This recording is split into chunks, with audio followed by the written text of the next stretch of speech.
everyone. We're back doing International Women's Day, which I've turned into International Women's Month. And so you can expect to see me talking to someone that I admire and respect and really like between March 8th and April 8th. And so today I'm talking to my wonderful coach mentor, Sarah Papp. And I'm super excited to hear from her.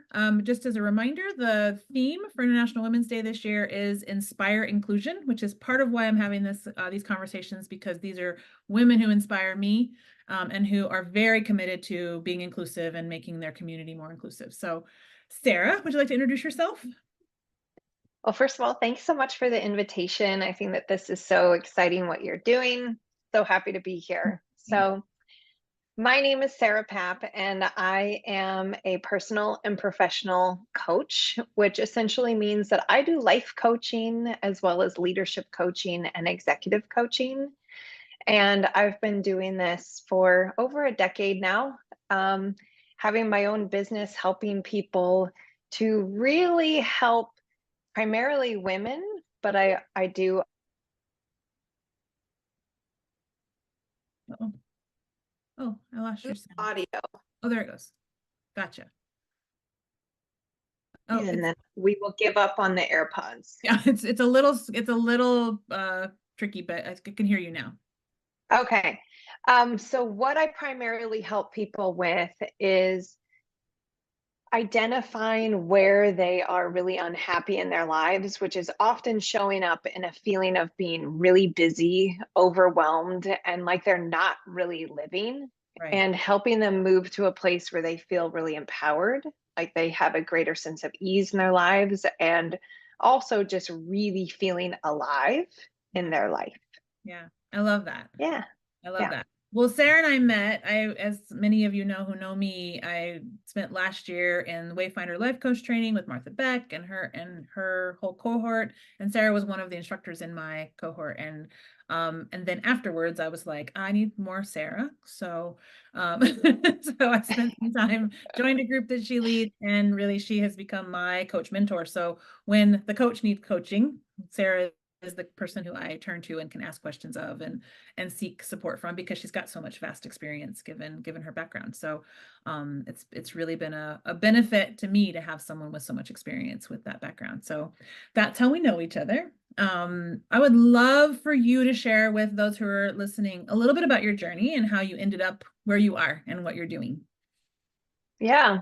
Well, I've always really been fascinated by what makes some people happy and what makes other people not happy. And I can remember this as a kid, finding it puzzling Mm. of is there a way? And I was a kid who really observed life, Yeah. and in some ways was kind of like, I'm going to find the right path and I'm going to follow it, which isn't always like served me well. But I think in that mindset that I have was like, I'm so curious about what makes people happy and what Yeah. doesn't. And I want to figure this out.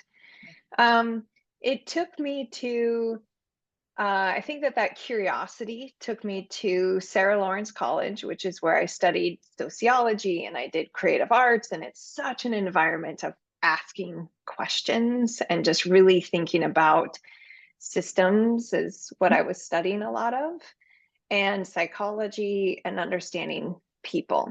Yeah. Then I graduated college and I kind of went into a very dismal market and was like doing random jobs Yeah. that kind of led to um, working at Oregon Health and Science University in their Center for Ethics in Healthcare and working in death and dying, which in Okay. some ways I had a lot of like, I was well trained to do that type of work.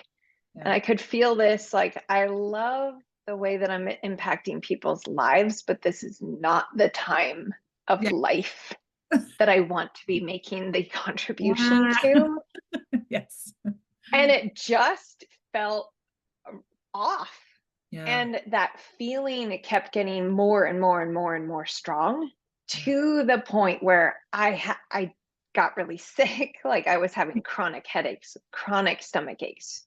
the Sunday night insomnia, like all this stuff. It was just like my body screaming out at me that I couldn't do this anymore.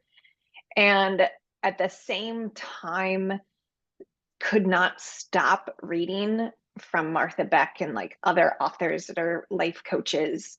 And this like secret, like I still want to be a life coach, but feeling like so many thoughts of why I couldn't do that at, what was I, like late 20s, early 30s at this time.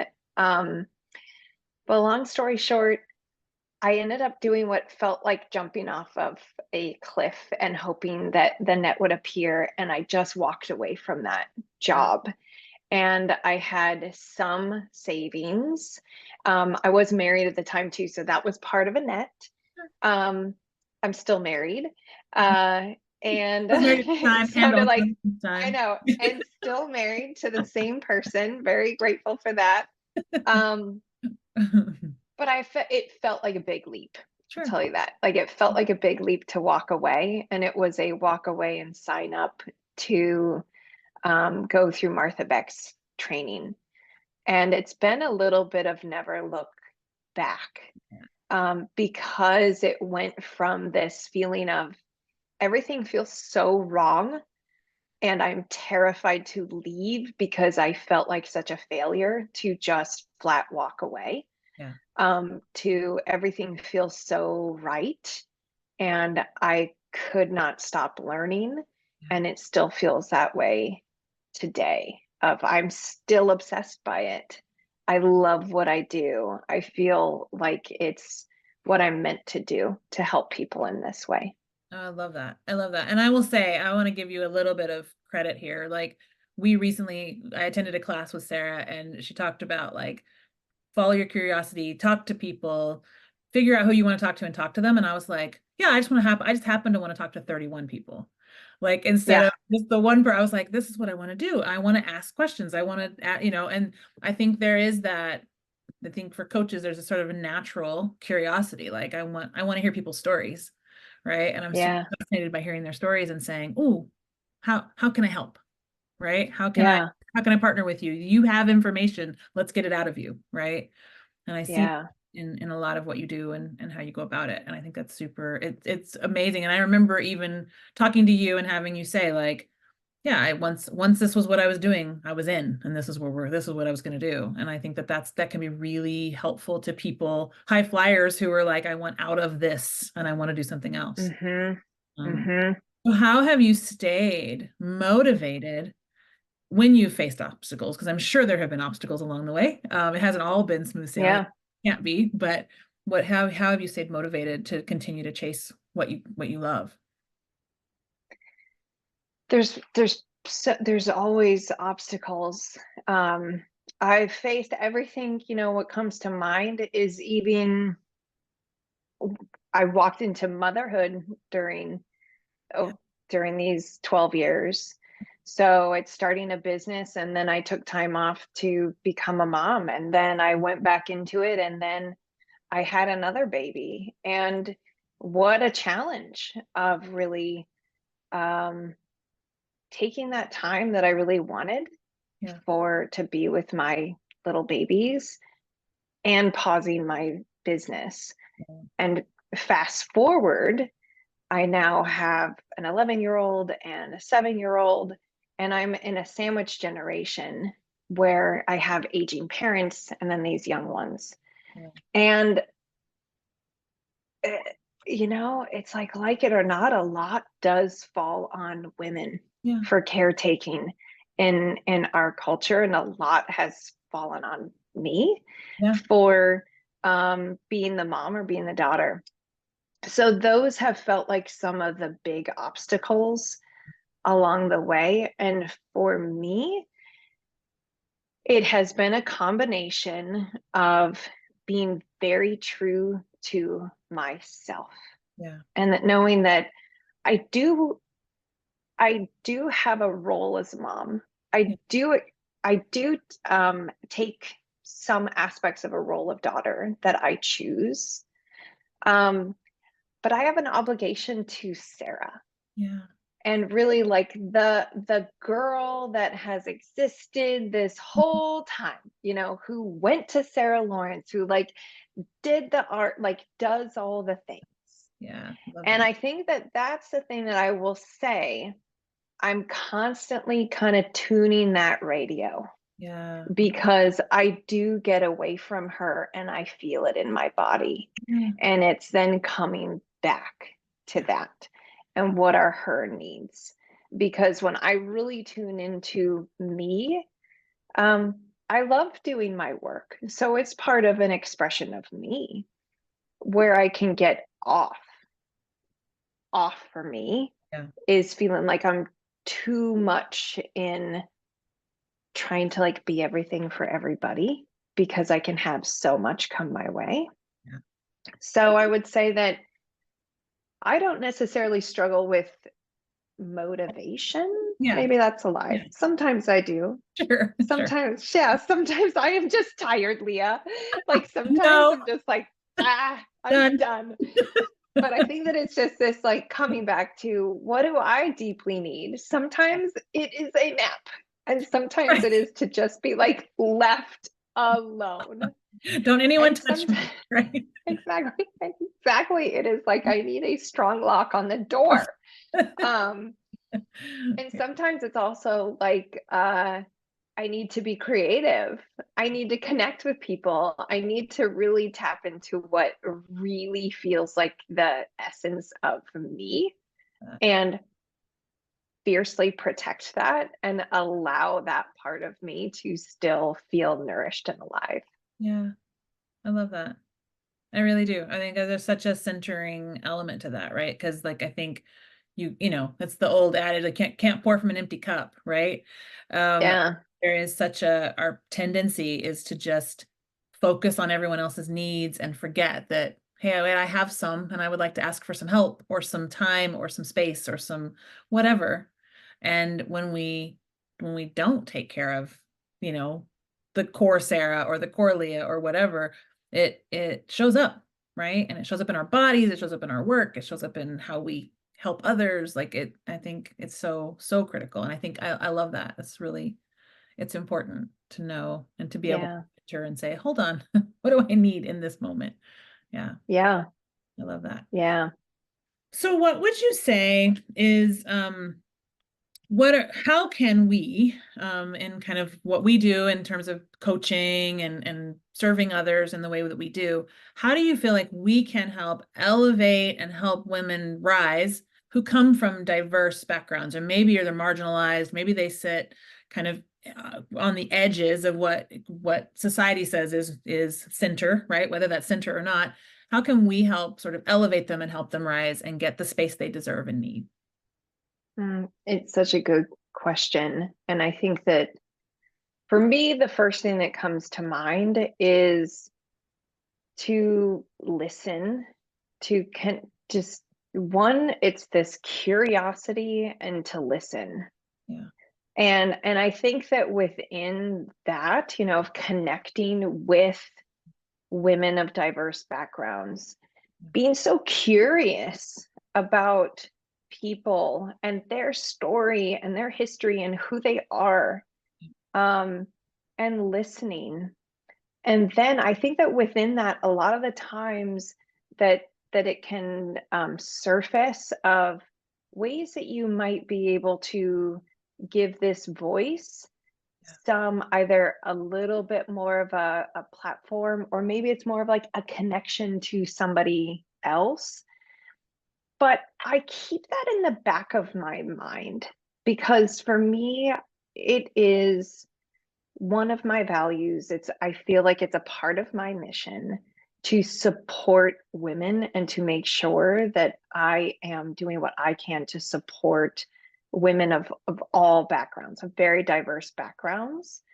And that can look a lot of different ways, but that I hold that intention Yeah. of how can I do this as I am working with people? How might I, this woman is amazing. How might I be able to share, be a part of sharing her story, whether it's just connecting with somebody or whether or not it's also seeing where there would be areas in my work or other people who I know their work to Yeah. say, hey, how can we share this? Yeah. How can we really shine a light on this work? Yeah. So it's really that Yeah. amplification, right? Like using, if I have privilege as a white woman, can I use that to amplify someone else's voice if it's necessary, or someone else who's maybe doesn't have the network I have because I'm nearly Yeah. 50 instead of 22 or whatever, So it's really Yeah. amplification and giving that space. But I think what you said it really resonates with me. Like the starting point is really listening and hearing someone's story and Yep. saying, how can I be helpful? Absolutely. That's, to me, that is number one, is to always start with curiosity and listening. Yeah. And it's not this like, I'm going to come in with ideas, Right. Right. but more so a stepping back of, I'm deeply curious about people. Yeah. And that's one thing that I love about what we do, is it allows me to be deeply curious about people, to Yeah. hear their story, to hear their genius, and then where can I help? Yeah. Where might it be an amplification or um, connecting? I find that there can also just be a lot of power with being like, I know somebody. Yes. Totally. Yes. Totally. Yeah. Yeah. I mean, I Yeah. think too, like I regularly am sort of like, what do you want? Because I may know somebody who knows that. Like Exactly. I'll be coaching someone who's wanting a job transition and they live in this place. And I'm like, where do you want to work? Because I might Yeah. know the CEO or I might know somebody there. What do you want? And so I'll Yeah. just kind of like, hey, connect to my LinkedIn profile and tell me who you want to meet, and I'll make introductions, right? Like I'm happy Yeah. to do that because I feel like that's the value of all these years of getting to meet people and do what I do, is that I'm like, hey, let me connect some dots. You need to know this person, and you need to, like help each other out. And I think there's a lot Yeah. in that.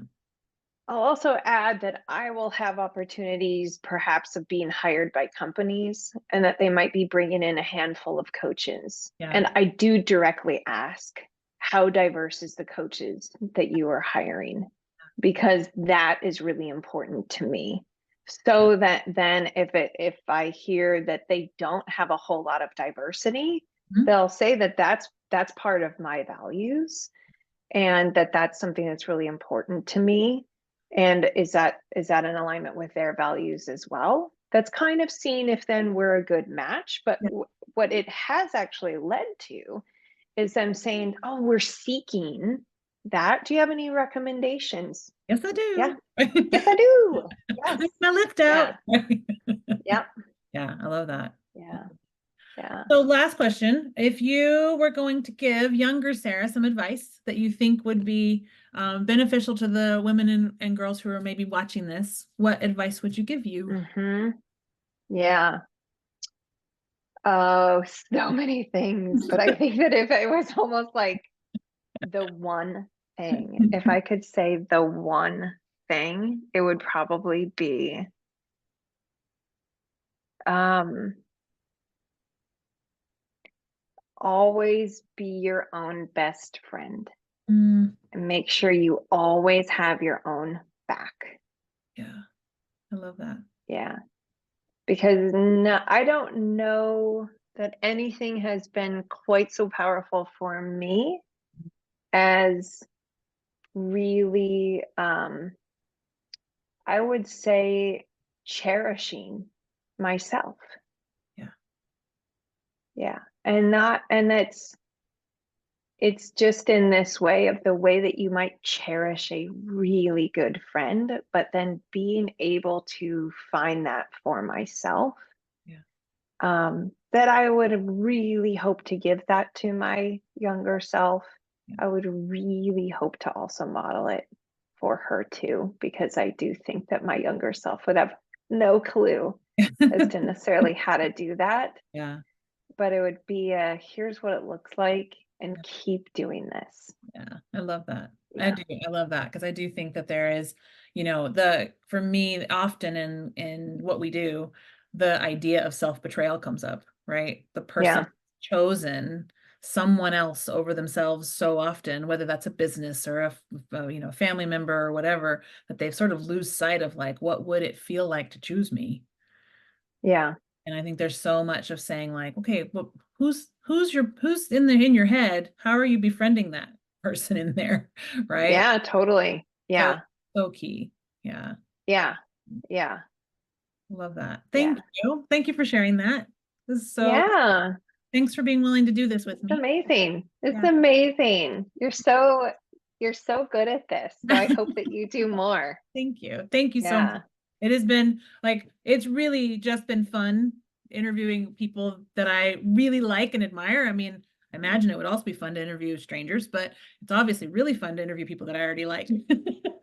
So Yeah. hear part, Yeah. like some of your story I didn't know, right? So for me, it's like, oh, that's so cool to hear some piece that I didn't know yet. And I love that. Yeah. Fun. So thanks for doing this. Awesome. If you are watching and you wish to donate to the Malala Fund, you'll see a QR code in the corner. The Malala Fund helps to educate women and girls, and certainly in areas where they have not had access to education historically, and now they're getting that access. Or they also help educate women who want access to STEM or other areas where they can really advance their careers and their education. And so we're donating to that at the end of the month. We'll send over the donation to the Malala Fund and help benefit that amazing charity. So Sarah, thank you. And everyone, Thank you so I'll see you much. on the next day. So awesome. Thanks. Thank you.